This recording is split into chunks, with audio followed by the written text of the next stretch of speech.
What is up, everybody? Liberator here, and today I'm actually going to be making my first reaction video.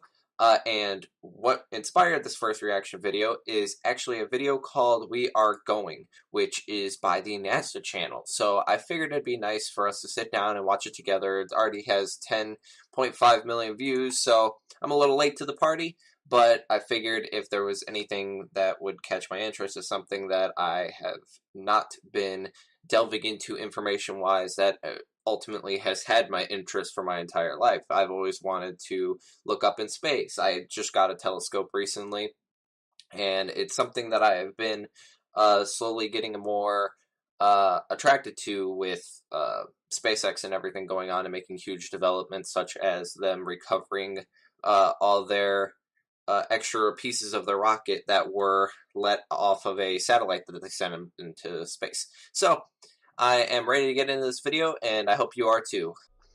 Without further ado, We Are Going by NASA. The path to the moon.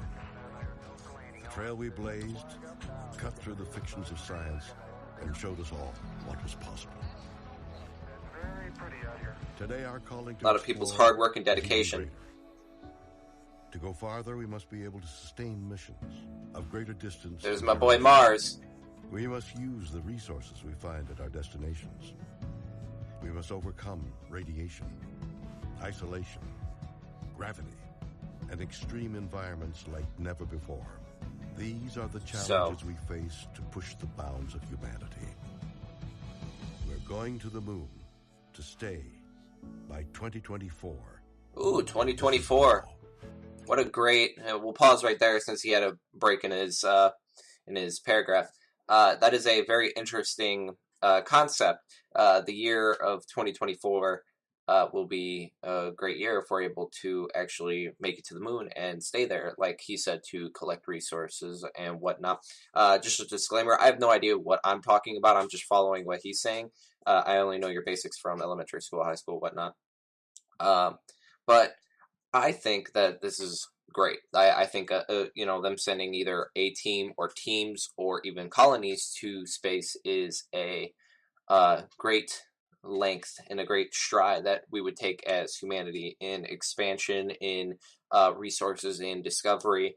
And if we are actually going to make it to Mars and colonize Mars, then this definitely is the first step. The fact that we're talking about colonizing Mars and we're not even on the moon yet is a huge upset in the informational gap that it would be from getting from here to Mars to colonize Mars.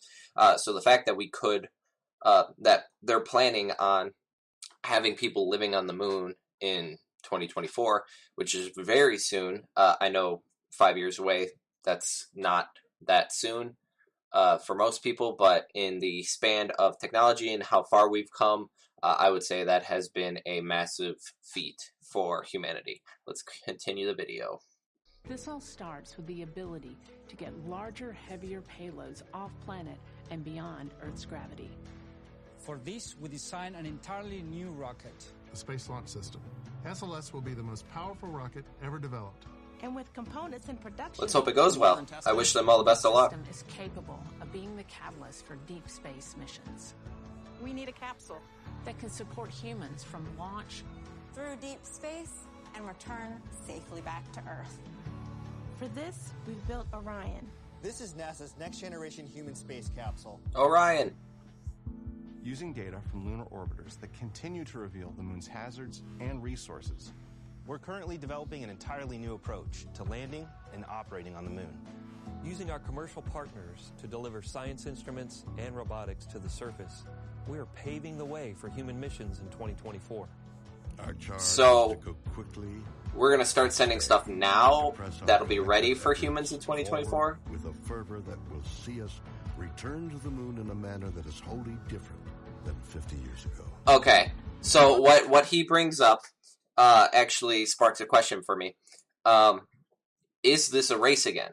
Because before it was a space race to see who can make it there first and claim it as like, hey, our country got there first. So is this another space race where not only is NASA doing this, but Russia, Japan, China, whatever, whoever wants to hop in this, everybody's capable. I solely believe that everybody has the technology to do this. Will this be whoever can make it there first to colonize it, or will we as a species colonize it together? So that's just something to keep in mind. They're reusable. That can land anywhere on the lunar surface. The simplest way to do so is to give them a platform in orbit around the moon from which to transition. An orbiting platform to host deep space experiments and be a waypoint for human capsules. We call this lunar outpost Gateway. The beauty of the Gateway is that it can be moved between orbits. It will balance between the Earth and Moon's gravity. In a Really? Ideal for launching even deeper space missions. So it'll just bounce back? We learned that the moon contains millions of tons of water ice. This ice can be extracted and purified for water. It can be separated in oxygen for breathing or hydrogen for rocket fuel. The moon is quite uniquely suited to prepare us and propel us to Mars and beyond. So we're going to kind of use the moon as a middle point to get to Mars. This we can replicate throughout the solar system. This is the next chapter of human space exploration. Humans are the most fragile element of this entire endeavor, and yet we go for humanity. We go to the moon and on to Mars to seek very brave people going, and to share it with all. We go knowing our efforts will create opportunities that cannot be foreseen. We go because we are destined to explore and see it with our own eyes. Wow, that's a beautiful view. Now, not as a conclusion, but as preparation. Yeah. As a checkpoint. Yeah, as a centerpiece. Our greatest adventures remain ahead of us. We are going. We're going. We are going. And I agree. It probably should have happened a while ago. We're going. But now we have the manpower, the technology, so that was a beautiful video, NASA. I really appreciate all the hard work, effort, and everything that you are doing and have done leading up to this point. Great video. I absolutely loved it. If even though you watched it here with me, I would suggest checking it out for yourself. That was a beautiful rendition of how far we've came as a species. So I believe that this is great. This is a midway, not even a midway point, but a centerpiece. This is a vital move that we are making towards the future of where we want to go. Like the way that I interpreted what they were saying is that we have all the technology and everything going into place to get to the moon, to set up a base, not for the moon to be the priority, but for it to be kind of a midway point between us and everything else. So the gateway, what they were talking about, will sort of, what I interpreted as, I could be totally wrong about this, it would bounce between orbits of, not bounce, but move between orbits of the moon and Earth. And what that could be is that we send supplies up, put it into the gateway, gateway moves to the moon's orbit, and then we move the supplies from gateway to the moon. That would be a great system, a great centerfold for how we would get supplies there so easily, so quickly, so fluently, and at a rate to where we can actually keep this all moving along. And the moon would build up all these supplies, and that would be the supplies, and what we get from the moon as well would be all the supplies that we would use to get to further places like Mars and whatnot, which I believe even by, they're saying this is all going to happen by 2024. I would say by 2030, 2035, probably be obsolete. They'll probably make such strides in science down here on Earth that eventually we might not need that gateway. It'll be a great start for things to come, but maybe it'll be obsolete a lot later than I'm thinking. But with AI technology and everything coming along as it is, and our understanding of everything that's coming along as it is, 2035, probably obsolete. This method that they're conjuring up right now to be for 2024. My only question, which I didn't get from the video, I didn't get an answer, or if there was an answer, I didn't understand it, is, are we sending supplies now to get prepared for, like, are we sending rovers, are we sending food, water, whatever we need to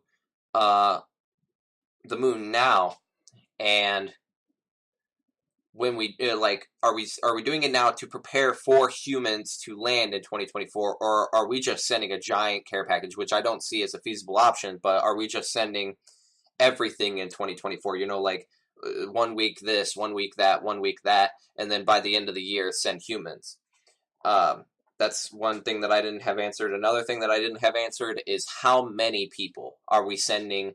How many waves of people are we sending? I'm sure they need all the necessities, engineers, doctors, whatever entitles having a small team on the moon. Or is it going to be a large team? Or is it going to be multiple teams? Or is it going to be civil workers plus this? And this is all stuff that we need answered, which I'm totally excited for. I totally support this idea, and I'm 100% on board. Let me know how you guys feel in the comments. Let me know if I missed anything. Let me know if you have further information that I don't. I didn't read up about this or anything. I just saw the video. I wanted to react to it with you guys. So I appreciate your time, and I just hope you guys have a great day. Make sure you check out this video. The link will be down in the description. Make sure you check out my Twitch channel and subscribe if you wouldn't mind. If you want to see more content like this, let the views show, or let the likes show as well. This has been Liberator, and I'm out.